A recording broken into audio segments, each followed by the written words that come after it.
Assalamualaikum warahmatullahi wabarakatuh. Alhamdulillah wassalatu wassalamu ala Rasulillah wa ala alihi wa sahbihi wa mawalah, amma ba'd. Ikhwati fillah, sahabat muslim dimanapun antum berada, semoga semuanya dalam keadaan sehat walafiat dan senantiasa dalam lindungan Allah Subhanahu wa taala. Kita melanjutkan kajian fikih ruqyah. Kita masih berbicara tentang sihir. Sihir adalah salah satu gangguan yang dapat diatasi dengan ruqyah syar'iyah. Sihir masuk dalam kategori marqi minhu. Marqi minhu artinya penyakit atau gangguan yang perlu diruqyah. Sebelumnya kita sudah membicarakan tentang rukun sihir atau unsur-unsur yang terdapat dalam proses sihir. Disebutkan dalam definisi sebagaimana telah disampaikan bahwa sihir adalah aqdun baina sahirin bi kufri wa syaitanin bi qudratihi ala husuli ma huwa fi maqduril khalqi min taqdiril khaliq.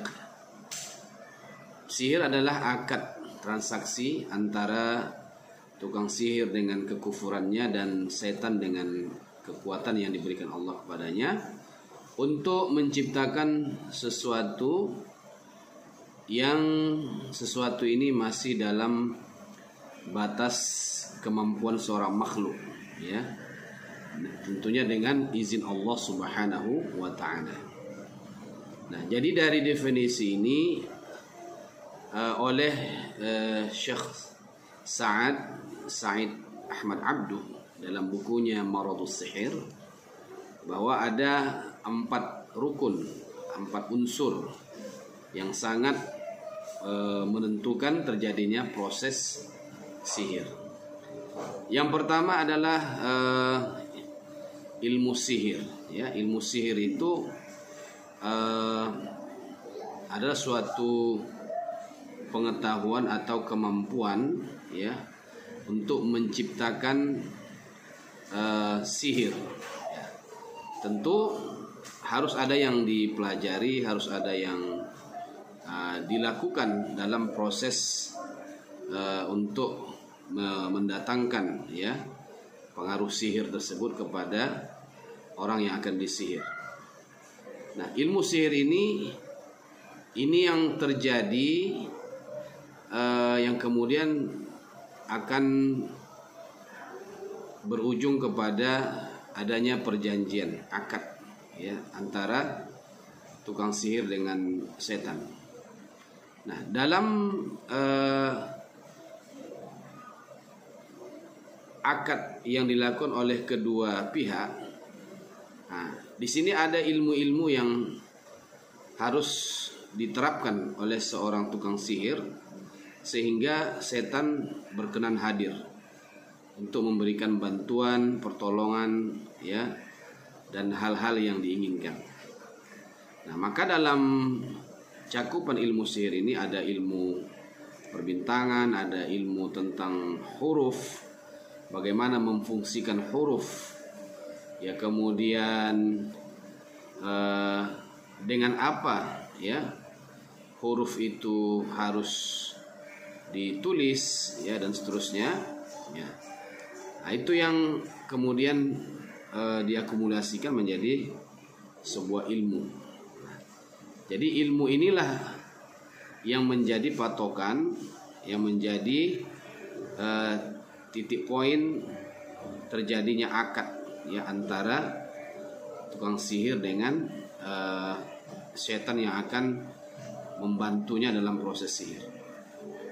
Nah, tentu dalam hal ini ilmu-ilmu yang dilakukan ini tentu akan mengandung perkara-perkara yang tidak sesuai dengan syariat. Ya, misalnya memaknai sebuah nama dengan hal-hal yang tidak semestinya gitu ya, yang kadang-kadang bertentangan dengan syariat, atau ya menggunakan benda-benda yang sebenarnya najis atau diharamkan untuk menuliskan huruf-huruf tersebut dan seterusnya. Nah, inilah yang kemudian ketika dilakukan oleh seorang tukang sihir, maka setan akan datang untuk memberikan bantuan atau khidmah. Kemudian yang kedua, ya, berangkat dari ilmu sihir yang dipelajari oleh seorang tukang sihir. Yang kedua, unsur yang sangat penting dalam proses sihir ini adalah kekufuran ya seorang tukang sihir. Kekufuran seorang penyihir ini ya berangkat dari ilmu yang telah dia pelajari. Nah, jadi untuk mendapatkan bantuan setan, ya, dia harus melakukan sesuatu yang dapat menyenangkan, ya, menyenangkan setan yang akan diharapkan membantunya. Tentu setan sebagaimana kita ketahui bahwa dia sangat menyukai hal-hal yang dapat membawa seseorang kepada kekufuran, ya, kesyirikan dan seterusnya. Maka dalam hal ini menurut Syekh Sa'id secara garis besar ada dua bentuk kekufuran yang sangat penting ya kita ketahui, dan itulah yang dilakukan oleh seorang tukang sihir. Yang pertama adalah menghina ayat-ayat Allah. Baik dia ayat-ayat yang tertulis yaitu Al-Quran maupun ayat-ayat kauniyah. Dalam hal ini disebutkan oleh beliau dalam buku Maradus Sihir adalah susu ya. Susu adalah ayat-ayat Allah yang paling agung ya, yang paling suci. Ya, karena susu ini keluar dari antara kotoran dan darah. Nah, jadi sesuatu yang suci, tapi dalam proses menghasilkannya itu ya sangat luar biasa. Dia keluar di antara kotoran dan darah. Jadi dua hal ini, baik ayat kauniyah maupun ayat Qur'aniyah, ini selalu dinistakan oleh tukang sihir. Kalau ayat-ayat Qur'aniyah, ya ayat-ayat Al-Quran, misalnya menuliskan ayat Quran dengan darah, ya, menuliskan ayat Quran dengan najis, atau menjadikan Al-Quran sebagai alas kaki dan seterusnya. Nah, ini tentu menghina ayat-ayat Qur'aniyah. Nah, adapun menghinakan ayat-ayat kauniyah yang bersifat alami, ya seperti susu tadi. Susu adalah sebagai salah satu tanda kebesaran Allah Subhanahu wa taala. Nah, biasanya di antara mereka tukang sihir itu ada yang menggunakan susu sebagai alat untuk istinja, ya, untuk mensucikan kotoran. Ada yang menggunakannya untuk berwudu, ya, padahal wudu hanya dibolehkan dengan menggunakan air yang suci lagi menyucikan. Tidak dibenarkan berwudu dengan susu, dengan kopi, ya, dengan air kelapa dan sebagainya. Walaupun itu suci, tapi dia tidak menyucikan, ya. Dia tahir ghairu mutahhir. Nah, sedangkan alat untuk digunakan sebagai alat bersuci itu harus tahir mutahhir, ya, suci mensucikan. Jadi dua hal ini menghinakan ayat-ayat Allah, ya, baik ayat Qur'aniyah maupun ayat kauniyah tadi, ini akan mendatangkan kekufuran. Nah, dan ini sebagai syarat yang harus dilakukan oleh tukang sihir supaya jin kafir atau jin fasik hadir untuk memberikan pertolongan atau bantuan kepadanya.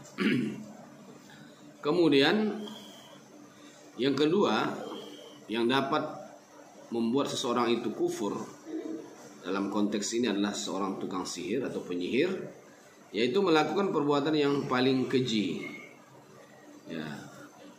Jadi yang paling keji itu misalnya sholat dalam keadaan junub, ada yang melakukan zina dengan mahramnya, dengan anaknya, dengan saudaranya, ya, kemudian menggunakan khamar, minuman keras sebagai alat bersuci untuk wudhu dan sebagainya. Jadi semua ini ya akan berdampak kepada timbulnya reaksi ya dari jin, dari setan untuk kemudian hadir memberikan bantuan kepada si tukang sihir.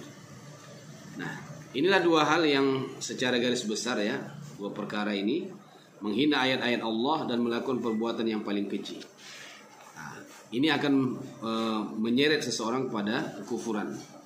Dan kekufuran itulah yang diharapkan oleh setan, yang kemudian sebagai sogokan, sebagai bayaran atas jasa yang akan diberikan oleh setan kepada tukang sihir, sehingga terjadilah apa yang diinginkan oleh seorang penyihir. Nah, kemudian unsur yang ketiga atau rukun yang ketiga, sebagaimana disebutkan di dalam rukun sihir, di dalam definisi sihir tadi, wasyaitanin ya aqdun baina sahirin bi kufrihi wa syaitanin bi qudratihi ya. Jadi ada di situ kalimat asyaitan bi qudratihi. Jadi unsur yang sangat menentukan dalam proses sihir ya, terjadinya sihir itu adalah kekuatan yang dimiliki oleh setan ya. Dalam hal ini ada beberapa kekuatan yang dimiliki oleh jin ya atau setan ya. Yang pertama kecepatan gerak ya.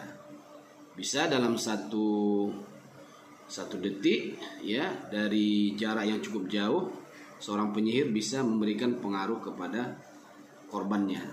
Misalnya dari rumah si penyihir, dia misalkan menusukkan jarum ke sebuah benda atau katakanlah boneka dan sebagainya, tapi kemudian pada saat yang sama itu terjadi reaksi pada orang yang disihir, misalnya merasa ditusuk, kesakitan dan sebagainya. Nah, itu kan siapa yang melakukan itu? Setan itu sendiri ya.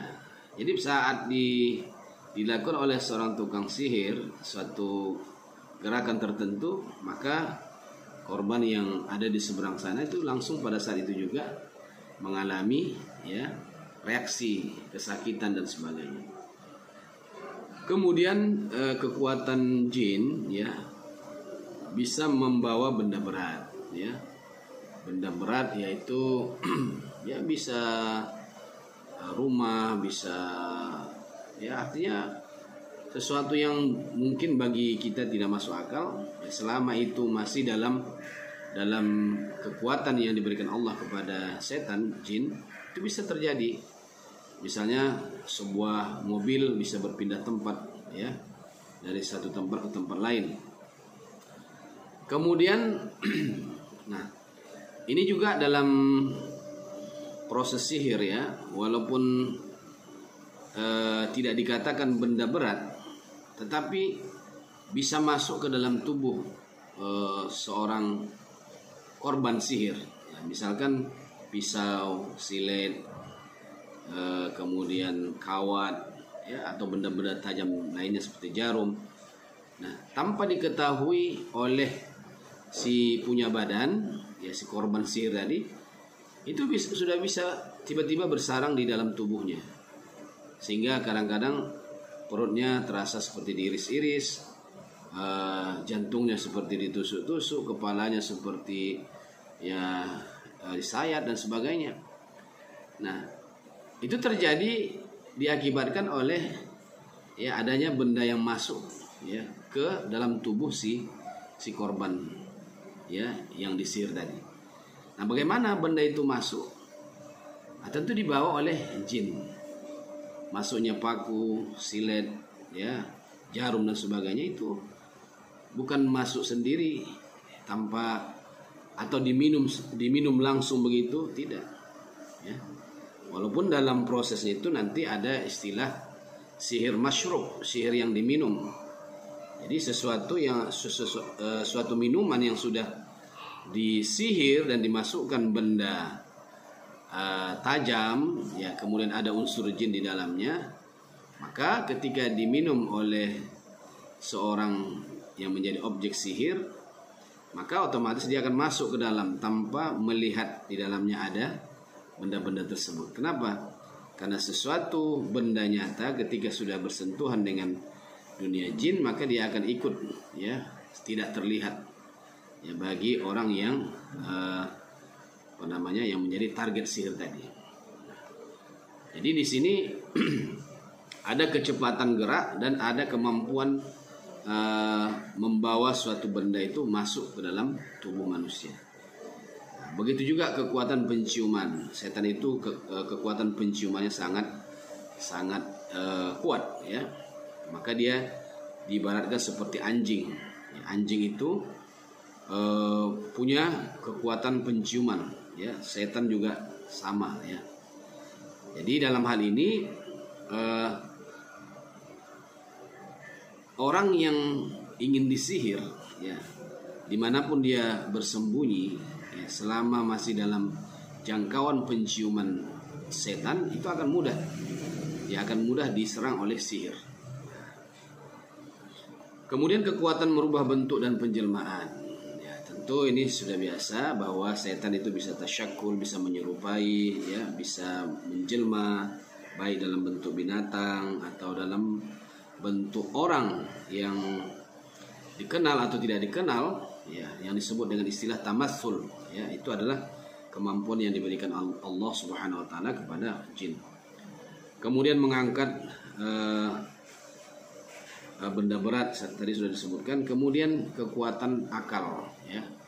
Artinya jin, setan itu diberikan oleh Allah kekuatan sama dengan apa yang dimiliki oleh manusia dalam konteks, ya, berpikir. Kalau manusia berpikir, setan juga berpikir. Nah, kalau manusia memiliki kekuatan berseni, ya, sastra, jin juga seperti itu. Maka di zaman jahiliyah banyak sekali ahli-ahli syair, ya, itu diinspirasi atau bahkan diajari oleh jin, oleh setan. Nah, sehingga pada saat itu di mana syair merupakan suatu kebanggaan, maka mau tidak mau di antara penyair itu ada yang meminta kepada jin untuk kemudian diberikan bait-bait syair yang bisa menggugah, ya, orang lain. Nah, ini kekuatan setan. Yang keempat, ya, takdir Allah. Jadi walaupun setan punya kekuatan dengan segala bentuk macamnya tadi, kemudian tukang sihir dengan kekufurannya bisa mengundang setan yang tadi diharapkan bisa menolongnya. Nah, kemudian ada ilmu yang dipelajari, ya, dengan segala macam cakupannya. Itu semua tidak akan bisa terjadi kecuali dengan izin Allah Subhanahu wa taala. Jadi apapun tujuan seorang penyihir atas permintaan orang yang meminta jasanya untuk melakukan sihir terhadap orang lain, ya, dengan segala kemampuan mereka, tapi kalau tidak dengan izin Allah itu tidak bisa terjadi. Nah, jadi 4 unsur ini, ya. Jadi semuanya atas izin Allah. Kenapa Allah izinkan sihir itu dilakukan oleh tukang sihir atau penyihir dengan setan yang membantunya? Inilah yang disebut dengan ujian, cobaan. Ya, sama juga dalam dunia nyata. Kenapa seorang bisa membunuh orang lain, ya, dengan mudah atau dengan rencana yang begitu rapi, ya? Tentu semua itu dengan izin Allah. Kalau tidak dengan izin Allah, maka pembunuhan itu akan gagal. Nah, demikian juga sihir, ya, yang diantaranya juga ada sihir untuk membunuh orang lain. Kalau Allah gagalkan, bisa saja gagal. Nah, diantara cara untuk menggagalkan sihir tentunya adalah dengan ruqyah syar'iyah. Jadi kita selalulah melakukan ruqyah, ya, baik sebelum terjadi sihir maupun setelah terjadinya sihir. Baik ruqyah mandiri maupun diruqyah oleh orang lain. Nah, jadi inilah 4 unsur yang sangat menentukan terjadinya proses sihir dan efek yang ditimbulkan oleh sihir. Mudah-mudahan bermanfaat. Nanti akan kita lanjutkan dengan jenis-jenis sihir yang biasa dilakukan oleh penyihir untuk menjatuhkan korbannya atas permintaan orang yang ingin mencelakakan musuhnya atau saingannya dan seterusnya. Semoga bermanfaat. Mudah-mudahan Allah Subhanahu wa taala memberikan kita kesehatan, kelapangan waktu untuk terus belajar, untuk terus menambah ilmu dan wawasan, sehingga kita tidak hanya melakukan sesuatu ya tanpa ada ilmu yang mendasarinya. Semoga Allah SWT memberikan kita semua hidayah dan ma'unahnya sehingga terus bisa mengikuti bedah buku ini. Amin ya rabbal alamin. Wassalamualaikum warahmatullahi wabarakatuh.